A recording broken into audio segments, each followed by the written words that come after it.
Շնորհակալություն վստահության համար։ Կերկին շնորհավորում ենք պարոն Կոնջորյան, ես ինձ այստեղ միայնակ եմ զգում, ուրախ եմ, որ միացաք ինձ, իսկ այժմ ելույթ կունենա Վիլեն Գաբրիելյանը, համեցեք։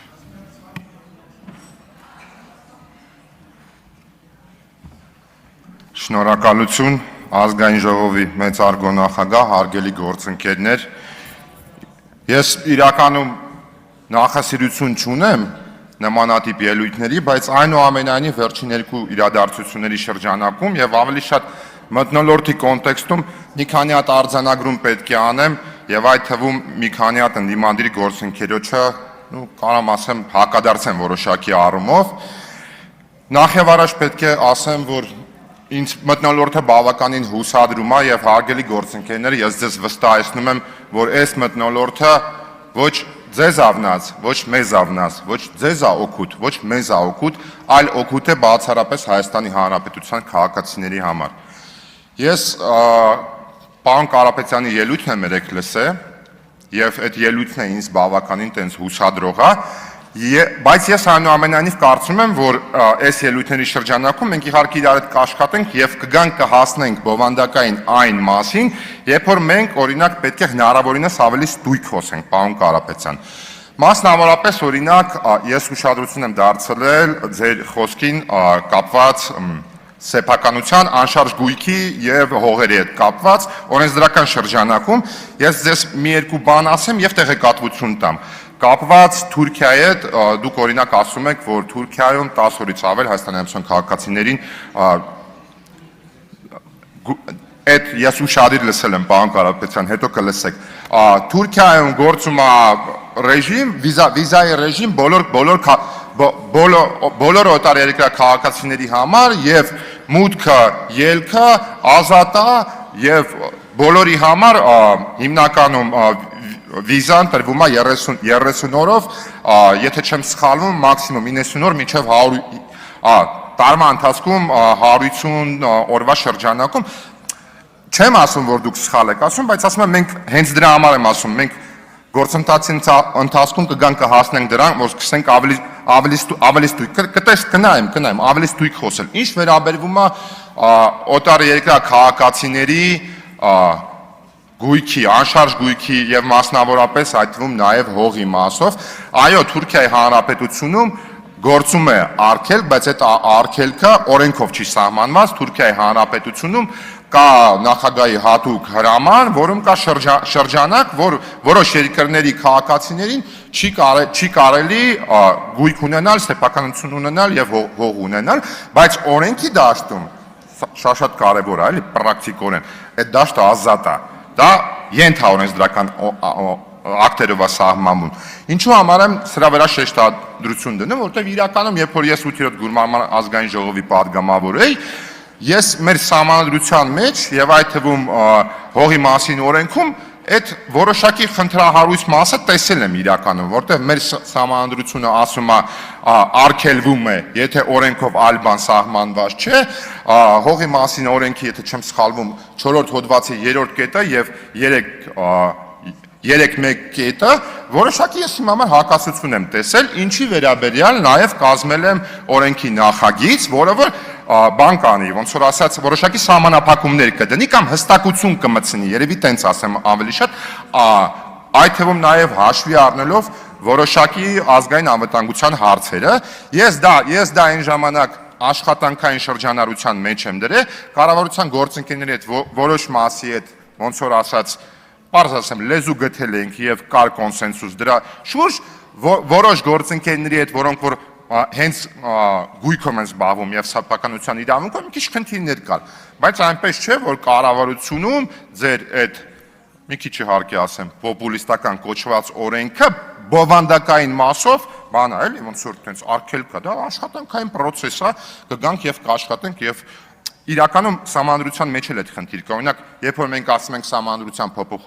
փոփոխություն, շատերը կասեն իհարկե այն լոզունգային մասը, սահմանադրության նախաբան, բայց ես ինքս որ սահմանադրությունը կարդում եմ, համադրած օրենքները կարդում եմ եւ պրակտիկայի մեջ դրանց կիրառումը տեսնում եմ, բազմաթիվ խնդիրներ եմ տեսնում մեր սահմանադրության մեջ եւ ինձ համար ակնհայտ է, որ ինքը պետք է ենթարկվի փոփոխության։ Ինչ վերաբերվում է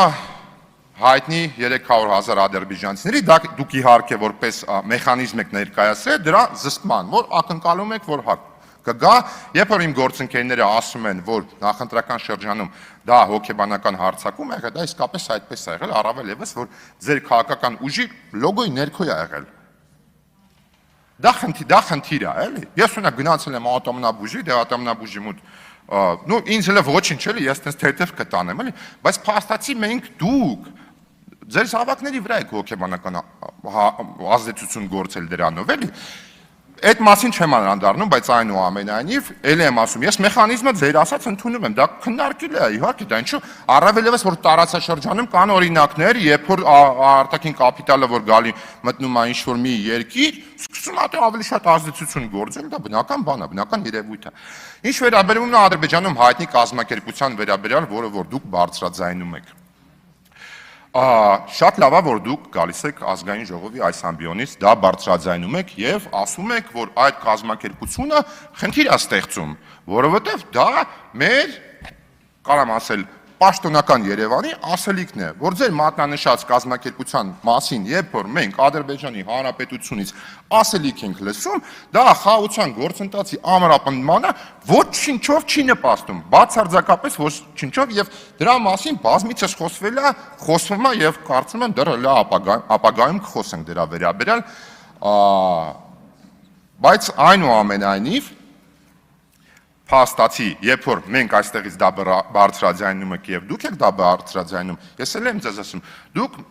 մենք այդ առումով, այդ օրակարգի մեջ միասնական ենք, այդ խոսույթը խաղաղության գործընթացին խանգարում է, այստեղ բազմաթիվ գործընկերներ ունեմ, կառավարության գործընկերներն են, վարչապետն է դրա մասին բազմիցս ասել, երբ որ այդ խոսույթը սկսվում է խաղաղության գործընթացը, քանի որ խաղաղության գործընթացը այդ դեպքում մեր հասարակության համար որոշակի առումով սկսում է ռիսկային թվալ այդ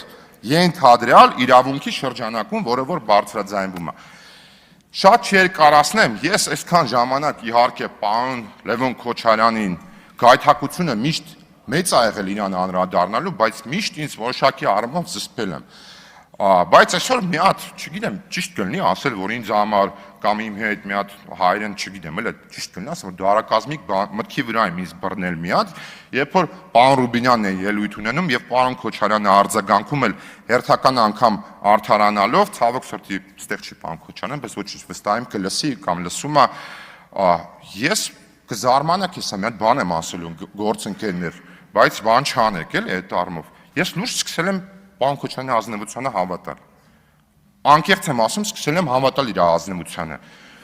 որ այս կամ այն բանից ինքը տեղյակ չի գուցե եղել։ Ես անկեղծ չեմ բացառում դա։ Ես չեմ բացառում, օրինակ ես մի բան ասեմ, այդ պատասխանատու ասում եմ պարոն Քոչարյանը իր երիտասարդության ժամանակ ախրանը ասեցիք, անվտանգությամբ ման չի եկել Հայաստանի Հանրապետությունը, պնդում եմ, աշկովս տեսել եմ,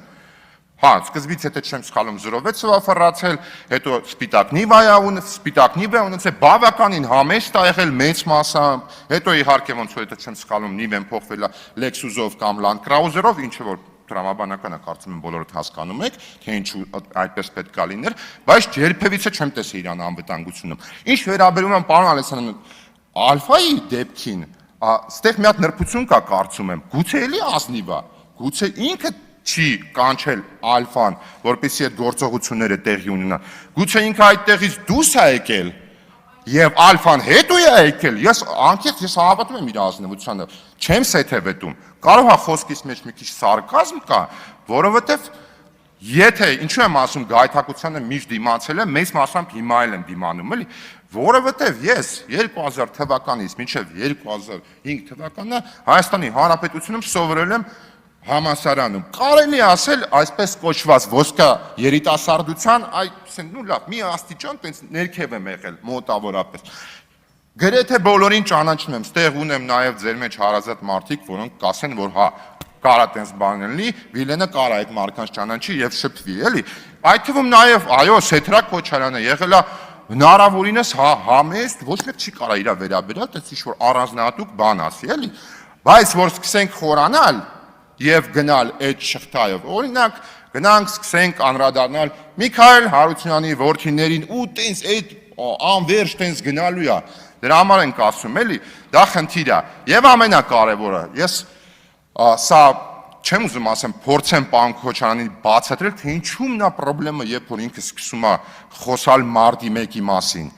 որովհետև եթե ձեզանից յուրաքանչյուրը ելնի խոսա մարտի 1-ի մասին, դա կլինի նորմալ ինչ-որ, երբ որ ուզենա համեմատություն դնել անգամ, որ ներկա բռնաճնշումները եւ այն ժամանակվա բռնաճնշումները նույն ոճով եք չեք տարբերվում, ինչ-որ տեղ ավարտում եմ, նորմալ կլինի, բայց լուրջ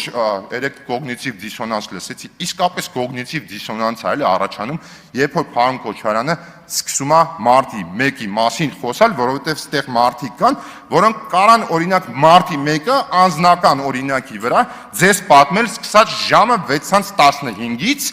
մինչև վերջ, որովհետև մեզանից շատերի կյանքում ներողություն եմ խնդրում, ավարտում եմ, բայց ինձ համար շատ կարևոր է այս մասը։